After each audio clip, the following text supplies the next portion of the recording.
这位夫人，束手就擒吧，你已经筋疲力尽了，别再跑了。你和你的孩子下了地狱，可别怪我们，我们可也是拿人钱财替人消灾，谁让你惹了不该惹的人呢？闭嘴，废话真多，一刀砍死就好。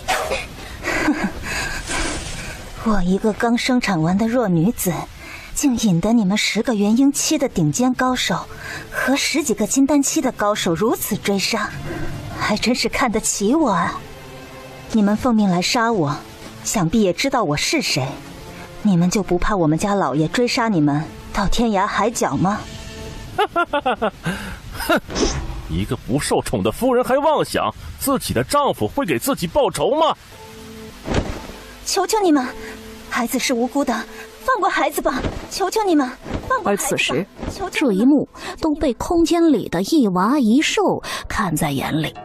神兽早已急得团团转，可奈何出不去。糯米，快想办法呀！快救娘亲啊！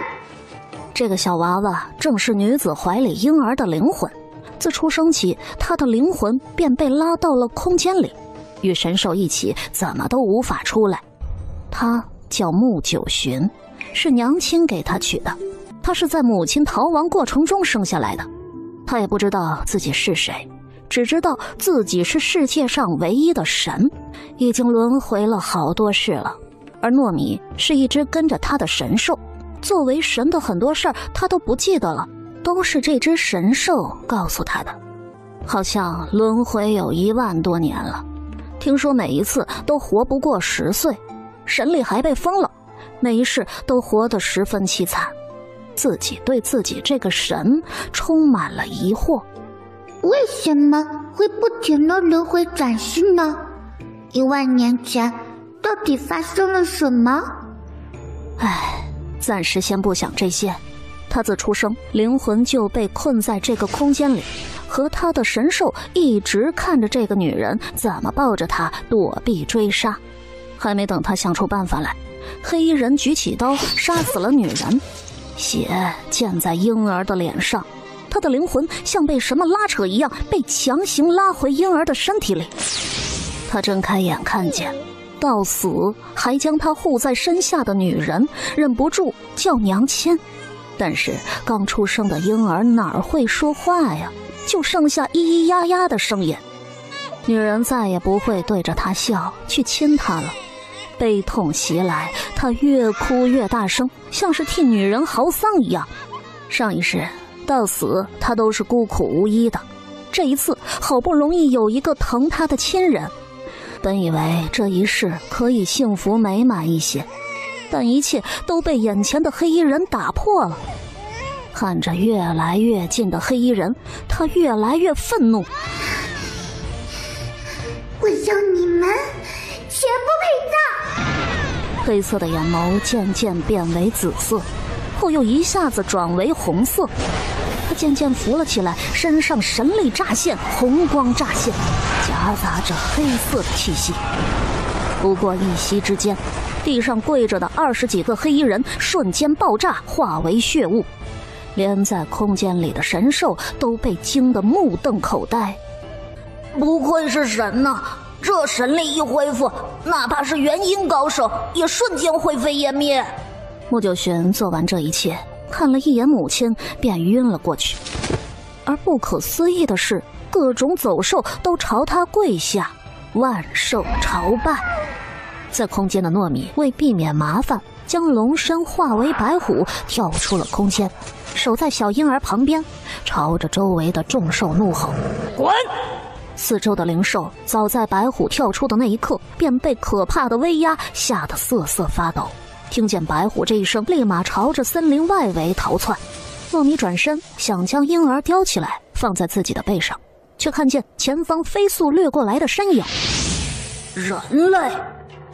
这个人类他竟然一直未曾察觉，而且此人实力深不可测。人类，退开！若打扰我主人休息，定不饶你。哦，是吗？怎样的不饶我呢？说罢，他打出一道金光，金光笼罩白虎身上，让白虎动弹不得。放开我！不用急，我只是不久前占卜到最近将有一有缘人会到这里来，不料今天天有异象，我便赶了过来。可惜了，来晚了一步，这女子已经断气了。我可以收留你们，你一条金龙，哪怕是神兽，实力还未达到巅峰界，不能幻化成人，难不成还能把孩子当瘦崽子养吗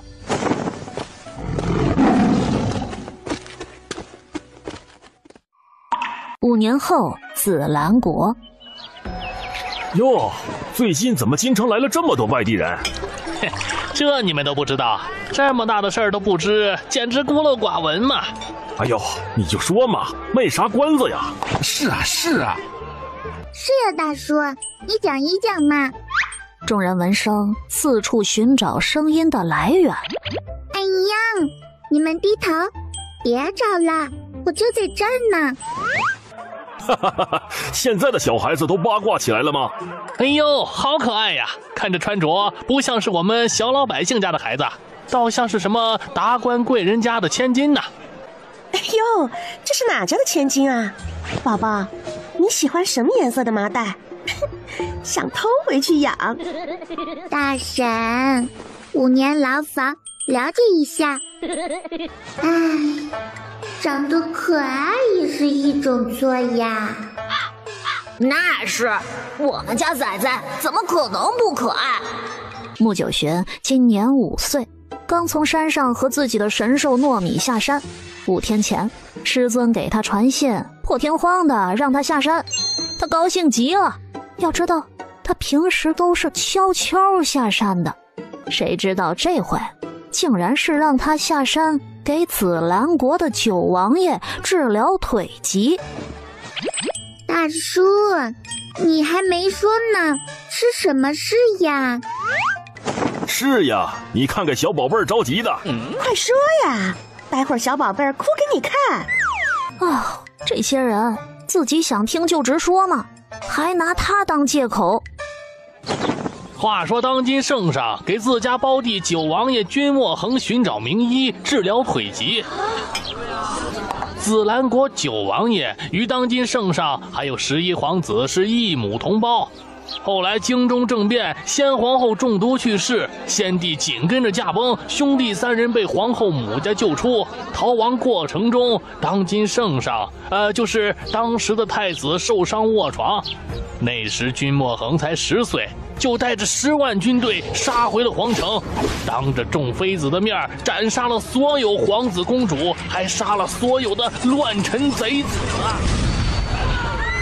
当年京城街道血流成河，家家闭门而不敢出，浮尸万里，国家内忧外患。君莫恒扶持太子皇兄上位，年仅10岁便去了战场，带领10万军马杀得敌方20万军马落荒而逃，从此戍守南疆，任凭皇帝怎么说都不愿意回京。也正是那一年，平常活泼开朗的少年变成了别人口中凶残嗜血的狠辣人物，对待敌人从不心慈手软，从未吃过败仗。皇帝封其为战神，赏赐战王府邸。他战功赫赫，小小年纪其实力深不可测。就在1年前，军中有人叛变，导致君莫恒双腿受伤，再也无法站起，他才回了京城。皇帝给他遍寻名医，也未曾治好，他自己已经放弃了，甚至在等死。但皇帝不死心，寻鬼医而不得，这次又花了重金悬赏天下名医给他医治。听说九王爷长得特别好看，就是可惜了，成了站不起来的冰美人。再好看，能有美人师傅好看吗？仔仔，不要被别人的表象给骗了，那都是表象。糯米呀，你说师尊去哪里帮我找药了呀？都1年没回来了。师尊肯定会回来的，而且还会给你把药带回来，彻底的治好你。到时候你神力恢复了，肯定超级厉害。听到糯米的安慰，穆九寻一下子就不难过了。不过说起身上的病，他再次忍不住叹了一口气。师尊将他带了回去，发现他身带胎毒，而且无解。他的确与常人不同，只能用一部分神力将毒素全部聚到心脏一处，然后用法阵封印。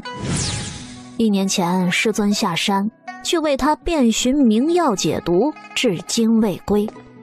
正当他思考之时，旁边传来一道恶意的呵斥声。穆九寻抬起头，街道上空漫天的玫瑰花瓣洒下，铺成了花路。平时繁华却格外有序的街道，此时混乱不堪。低贱的平民，我们诡异大人的轿子，你也敢拦？叨扰了大人，你们有几条贱命可赔？尽管百姓们怨声载道，也不敢违抗，因为那是诡异啊。传闻1年前，江湖上帮派重力突然出现了一个叫九重天的组织，血洗了除了墨影宫之外的其他3大组织。当时仅只用了1年的时间，便有了和墨影宫一较高下的实力。九重天产业遍布苍月大陆，而九重天底下有3殿6阁，分别掌管不同的产业，而诡医便是药阁长老。传闻诡医一出手能活死人肉白骨，敢与阎王抢人。而且诡医善毒，就算不看在九重天的背景上，只凭诡医自己的实力，也是无人敢惹。我今天竟然看见了从来不露面的诡医大人！诡医大人呐！瞧着那轿子里的身姿，想来诡医大人是个身长腰细的倾国美人吧？穆九寻听到这儿，忍不住翻了个白眼。这诡医不是向来神出鬼没的吗？怎么今儿个如此招摇啊？哎，你不知道吧？说不定就是为了为九王爷治病那个重赏来的。之前不是说诡医拒绝了吗？而且诡医他也不差钱儿啊。嘿，这你就不知道了吧？我表兄在王府当差，他说呀，这重赏里有1株万年雪莲，或许诡医为此而来，也不是不可能。这心好大的阵仗呀！那我们去瞧瞧这位诡异的面目，有的玩呢。哼！完了，有人要遭殃了！战王府，老管家在外指挥着人，却看见天空中飘来花瓣。本来因为争论而有一些吵闹的外院，一下子安静了下来。敢问阁下是何人呐？这位管家，我家主人正是诡医大人。不是说当今陛下请过诡医大人吗？当时诡医拒绝了。传闻诡医大人最擅长毒，活死人肉白骨，他一来我们就没戏了。不会是假的吧？教中射出一根银针，怀疑诡异之人瞬间倒地，七窍流血而死。大胆，竟对诡异大人如此无礼！纵然你们是来自九重天，但这里是战王府，怎可随意杀人？你，红月，退下，不得无礼。众人看见真面目的那一刻，倒吸了一口凉气啊！不曾想九重天诡异大人竟然如此妖娆美丽。这位管家，麻烦直接通报一下，我答应治疗九王爷的毒，但条件是那株雪莲。诸位请移步前厅，王爷在那里等候各位，请。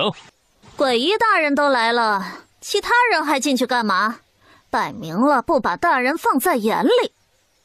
听闻诡异大人是九重天药阁长老，活死人肉白骨，神龙见尾不见首的，今儿个有幸一见，真是3生有幸。诡异听着恭维的话，只是面带微笑，轻轻点头示意了一下。跟来的穆九寻和从空间里出来的糯米，他们悄悄地跟着进去了。诸位请坐，王爷稍后就到。参见王爷。男子坐在主位上，把玩着手中的玉戒指，对于面前的众人毫不在意。他的贴身护卫莫风替他喊了大家起身。君莫恒不语，众人端正地坐好。王爷，我乃是九重天药阁长老鬼医，我名飞烟。之前圣上派人来寻，不巧我在外，底下的人不敢饶我兴致，便擅自拒绝了。我游历归来，便惩罚了下面的人，望王爷不要怪罪。君莫恒似是发现了什么，便抬头瞥了一眼，看见对面屋顶上，嘴角轻轻地勾起，眼中闪过一丝意味不明的情绪。飞燕以为他是为自己的话有所反应，便高兴地继续说下去。此次给王爷治腿，九重天尊主知我要来给王爷治腿，除了雪莲外，还有一个要求，就是想要我与王爷联姻。莫风和管家不悦地盯着眼前的所谓的鬼医，君莫恒面无表情，眼中闪过一丝不屑和讥讽。呸！真是人不要脸，天下无敌。众人瞬间静下来，只见一个粉嘟嘟的小团子和一个白色团子从天而降。这是哪家的孩子？怎么能这么可爱呢？想抱回家当孙女啊！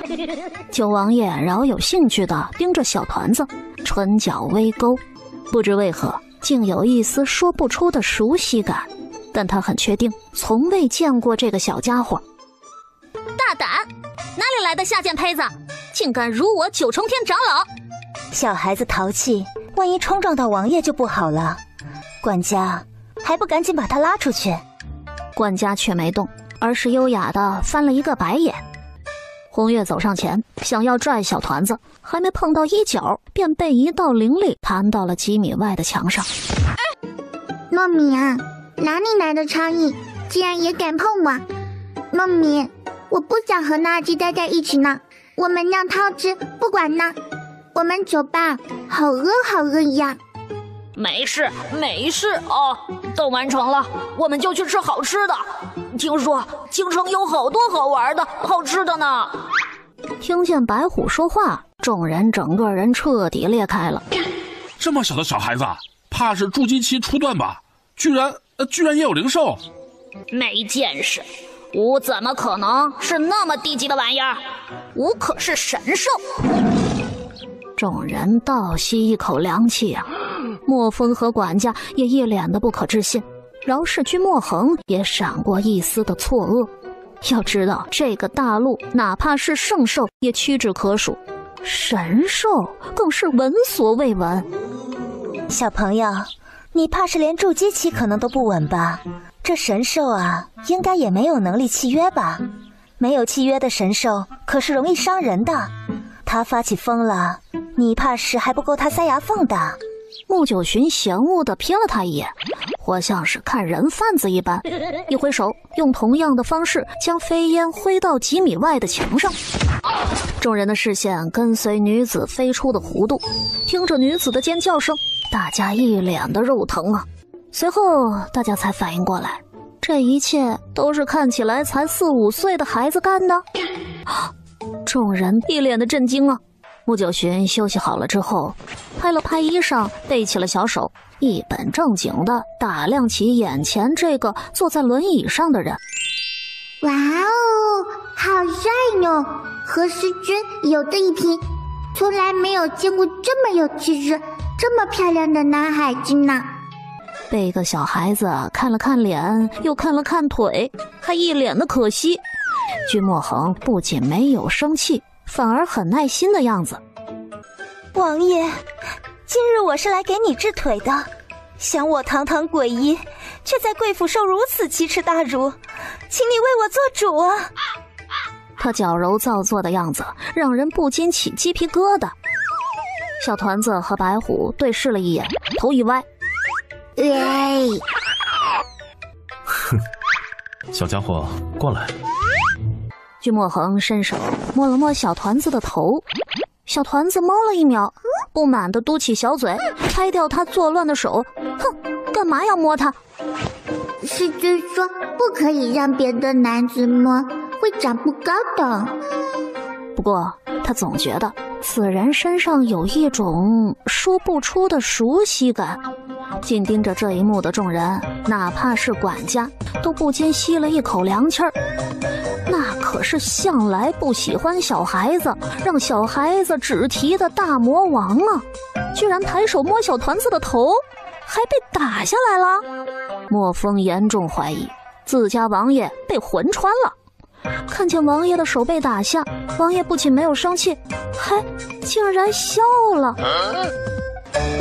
王爷，你一堂堂王爷，怎可被一个小孩子蛊惑？我可是这世界上唯一可以治好你的鬼医。你说你是鬼医，你就是啊。